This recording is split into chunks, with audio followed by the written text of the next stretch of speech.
Stay tuned for another News Center 88 presentation on WMUL FM Huntington. And now, the News Center 88 Weekend Recap, covering the top stories around the globe, tri-state, and across the campus of Marshall University. And now, the News Center 88 Weekend Recap team.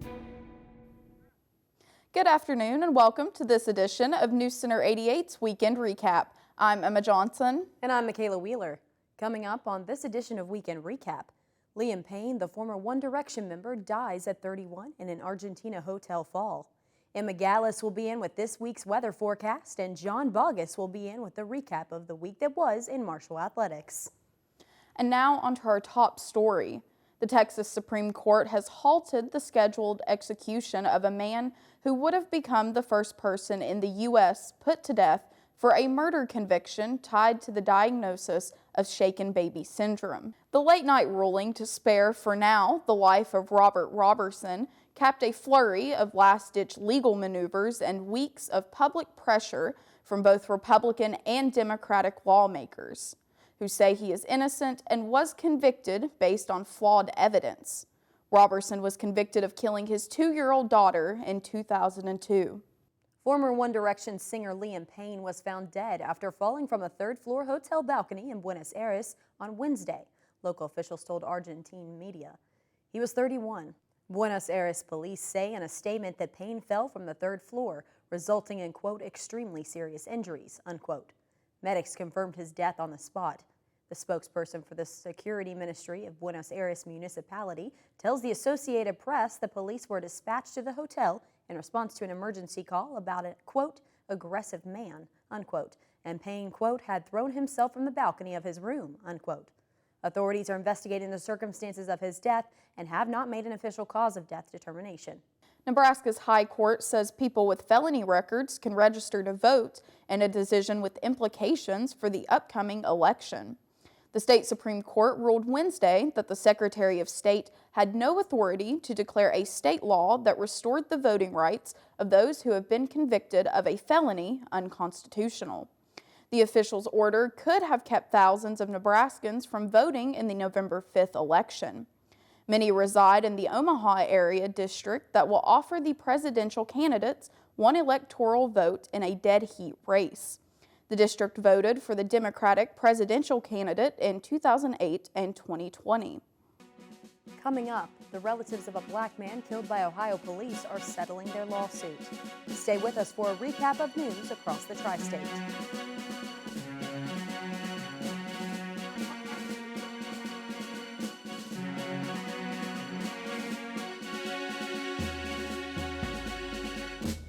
Not all superheroes wear capes. Most wear jeans, or sweaters, or suits, just like ordinary people, because that's what they are. They are the 1.2 million members of Rotary, men and women whose superpowers are the capacity to care and the desire to make the world better. So the next time you need a superhero, don't look in the sky, look in the mirror. Learn more at Rotary.org. Rotary, humanity in motion. Here at the Institute for Better Radio, we're always looking for ways to improve your listening experience on 88.1 WMUL. By using trained monkeys, we try out new innovations here before bringing them to you, our listener. For instance, how does no commercials sound? Smashing! How about a wide music variety? Outstanding! Because we're not money-driven, we can bring you better radio here on 88.1 WMUL. Now, back to the lab. Welcome back to News Center 88's Weekend Recap. I'm Emma Johnson. And I'm Makaylah Wheeler. The family of West Virginia Governor Jim Justice, a Republican candidate for U.S. Senate, says it has paid off debts to avoid the foreclosure of their iconic hotel, the Greenbrier. The 710-room hotel, which has hosted U.S. presidents, royalty, and congressional retreats, came under threat of being auctioned off on the steps of a Lewisburg courthouse this past summer. That was after J.P. Morgan Chase sold a long-standing loan taken out by the governor to a credit collection company, Beltway Capital, which declared it to be in default. Attorneys for the Justice family announced that it has, quote, satisfied its obligations to Beltway Capital and that the Beltway Capital indebtedness has been paid in full. A family is settling a wrongful death lawsuit against Ohio police who fired 94 bullets at a black man during a chase 2 years ago. The Tuesday court filing says Jalen Walker's family and the city of Akron have reached an agreement but did not disclose any details. The family's lawyers said a news conference to discuss the settlement would be scheduled.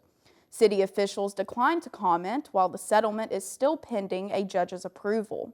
The lawsuit filed in June 2023 sought at least $45 million in damages. A former Louisville police officer who fired shots into Breonna Taylor's windows on the night of the deadly 2020 police raid is going on trial for a third time. Federal prosecutors will try again to convict Brett Hankison of civil rights violations after their first effort ended in a jury deadlock last year. Hankison is also acquitted at a state trial in 2022. Jury selection in federal court in Louisville began Tuesday. Hankison has testified in court that he thought he heard assault rifle fire inside the apartment and then shot into Taylor's windows. His shots didn't hit anyone. Coming up next, 3 are dead and 4 are injured in the collapse of a Mississippi bridge being prepped for demolition. Stay with us for a recap of news from around the nation when Newscenter 88 returns right after this.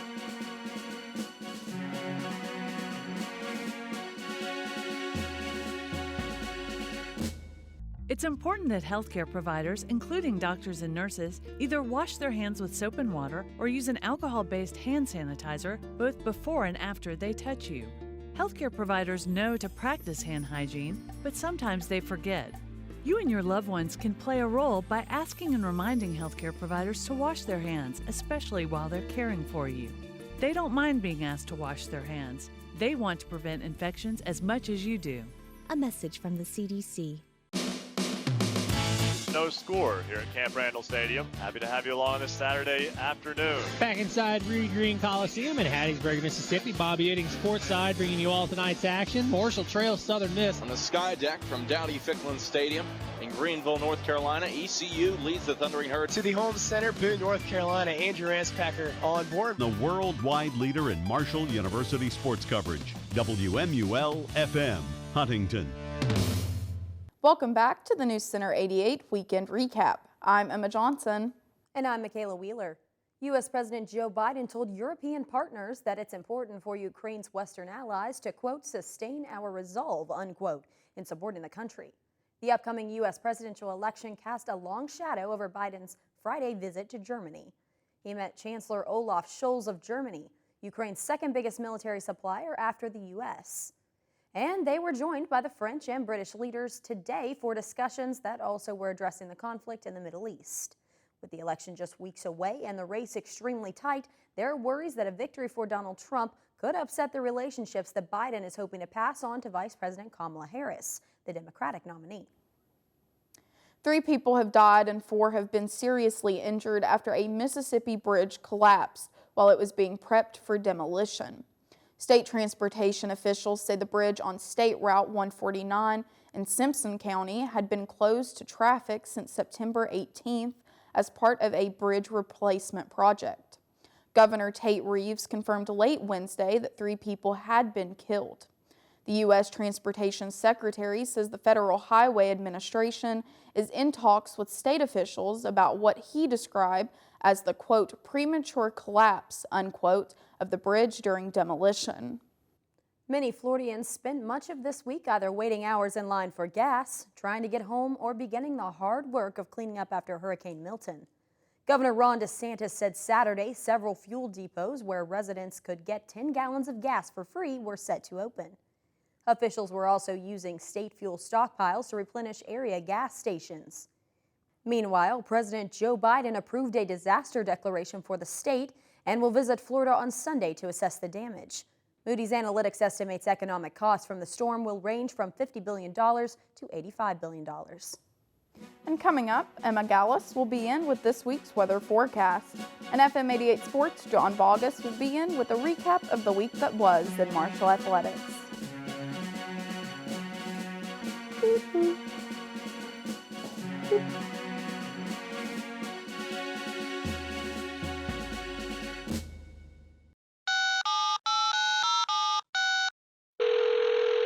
Hello and welcome to the music request hotline. Please state the name of the genre you'd like to hear. Alternative? You said hip hop. If that's correct, please say yes.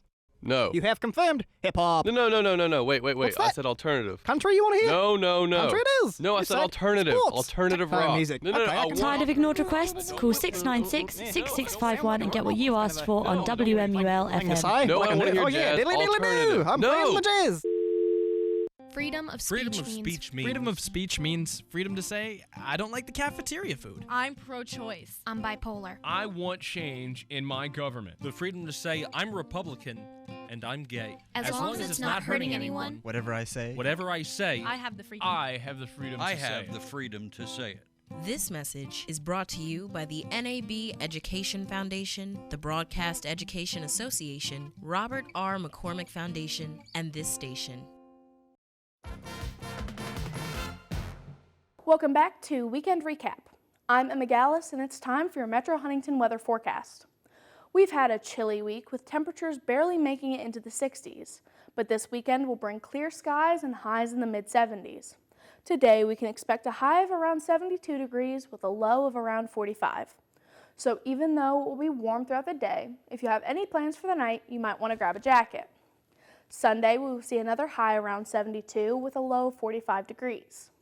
No rain is expected this weekend or for the first half of the week, but moving closer to the end of the week, it looks like we can expect some showers on Thursday. The weather word of the weekend is rain shadow. A rain shadow is a region that has a drier climate due to the existence of a mountain range nearby. In the U.S., the prevailing winds push weather systems from the west to the east. As these systems move into the mountains, much of the moisture in the system precipitates out, thereby leaving areas on the east side of the mountain range with little to no precipitation by the time the system moves in. This effect is evident in many areas downwind of any major mountain ranges in the western U.S. Thank you to Weatherology for that information. That concludes your weekend weather forecast. For Newscenter 88, I'm Emma Gallus, and now John Boggess joins us with a recap of the week that was in Marshall Athletics. Thanks, Emma. The Marshall football team made a thunderous return Thursday to Jones C. Edwards Stadium, defeating the Georgia State Panthers 35-20. Leading the way for the Herd was redshirt sophomore running back A.J. Turner, who was responsible for all 4 of Marshall's touchdowns. Turner had a total of 207 all-purpose yards and averaged 11.8 yards per carry. Turner gave credit to his quarterback, O-line, and coaches for his performance. Man, shout out B1 for that great block. In my O-line, I couldn't have did without them. They put me in the best position to be successful. I believe I got one of the best O-lines in the country, man. I'm thankful for him. But on that run, my coach, Coach Locke, he always tell me to keep my feet moving and, never give up on the play. So I just kept my feet moving and made it happen. Marshall shut out Georgia State in the first quarter, leading 11-0. Turner rushed 2 yards for his first touchdown of the day, leading to Toby Payne rushing in for a 2-point conversion.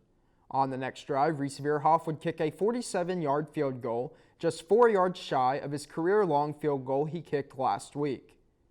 Turner found the end zone quick in the second quarter, rushing 23 yards for the touchdown. Georgia State would begin to cut into the Herd's lead, though, with a Liam Rickman 36-yard field goal and Michelle Duke's 13-yard receiving touchdown on its next 2 drives. Marshall would respond in the final minute of the half with A.J. Turner receiving a 30-yard pass from Braylon Braxton. Marshall would struggle in the third quarter with its only 2 drives resulting in a punt and an interception. Georgia State would cut Marshall's lead to 5, with Dukes receiving another touchdown and Rickman kicking another field goal at the beginning of the fourth quarter. Marshall would recover with Veerhoff kicking another long-distance field goal, this time from 49 yards. Turner would close out the day with an 88-yard rushing touchdown to seal the Herd's victory. After a tough loss in its matchup, Marshall head coach Charles Huff said he was proud of how the team faced challenge and adversity. I'm so proud of every single player in that locker room because everything around them said, you guys are dead, it's over, how could you? And they just bought into what they built and believed in the process that we built this summer. We said adversity was going to show up. Obviously, when adversity shows up, it's not something that you want to happen or something that you necessarily create. But what it does is you get an opportunity to respond. The character of a man or the character of a team is not shown in times of comfort and pleasure. It's shown in times of challenge and adversity. While Turner stepped up for Marshall, the O-line also had an impressive performance, not allowing Braxton to be sacked once. The win improves Marshall's record to 4-3 overall and 2-1 in the Sun Belt Conference. The Herd also remains undefeated at home this season. Georgia State is 0-3 in conference play following its loss. Marshall will have plenty of time to rest for its next opponent, ULM, facing the Warhawks at Jones C. Edwards Stadium on November 2nd. The Maxwell Football Club announced Thursday that redshirt sophomore defensive end Mike Green has been added to the 2024 Bednarik Award watch list. The award is presented to the College Defensive Player of the Year annually. Green leads the Sun Belt and ranks top 5 nationally in 4 statistical categories.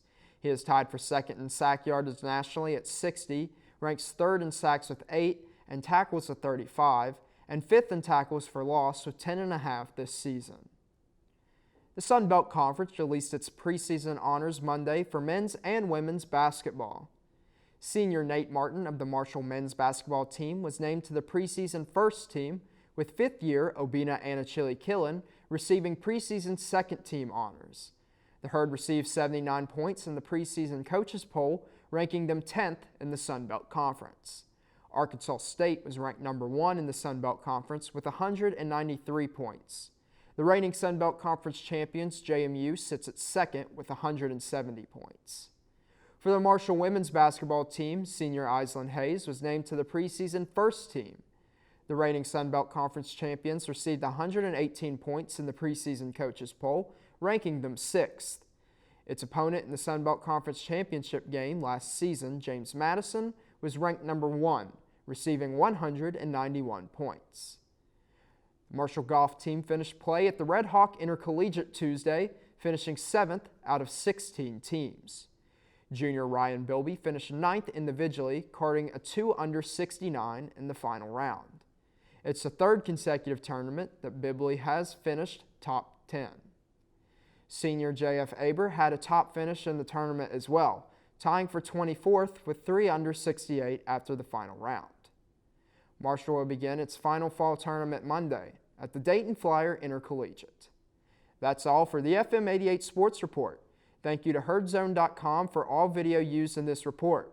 To watch the entire press conference, visit their website. For FM 88 Sports, I'm John Boggess. Coming up next, a giant inflatable pumpkin swallows a police officer in End, Ohio. Stay with us to find out more right after this.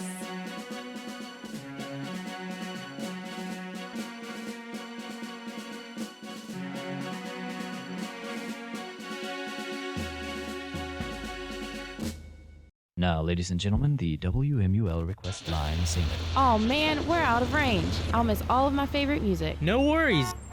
With WMUL's 24/7 live stream, the cutting edge of your radio dial becomes the cutting edge of your phone too. Just go to marshall.edu/WMUL and your favorite music goes wherever you do. I'll pull it up now, just in time for more music. Call 696-6651 now. DJs are standing by. High school students from around the world come to spend a semester or year in area schools. Your family can learn about Germany, China, Finland, or another country by hosting a student. International Experience is a nonprofit that facilitates international exchange, and they invite you to share your home with a student who will become a part of your family. To learn more, contact International Experience at 888-266-2921. That's 888-266-2921, or visit ie-usa.com. 888-266-2921. In a recent report from NBC, a giant inflatable pumpkin took center stage in a viral dashcam video as it escaped its display in Cleveland, Ohio. The event led to a comical police chase caught on camera. Officers struggled to wrangle the oversized decoration, with one officer even briefly engulfed by the inflatable before backup arrived to bring the pumpkin back home safely. A Minnesota teacher has remained the reigning champion of an annual pumpkin weighing contest in Northern California. Travis Ginger's massive gourds have won the top prize 4 years in a row. He beat his closest competitor Monday by just 6 pounds to clinch the victory at the 51st World Championship Pumpkin Weigh-Off in Half Moon Bay. His winning gourd came in at 2,471 pounds, and he set a world record last year with a gourd weighing 2,749 pounds. He said the giant pumpkin's next stop will be in Southern California, where a team of professional carvers will do a 3D carve on it.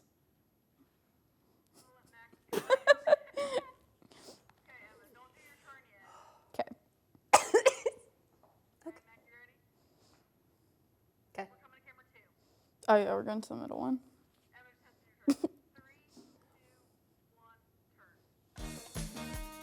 That concludes this edition of Newscenter 88's Weekend Recap. Tune in next week for a weekly recap of the top stories around the globe and the tri-state area.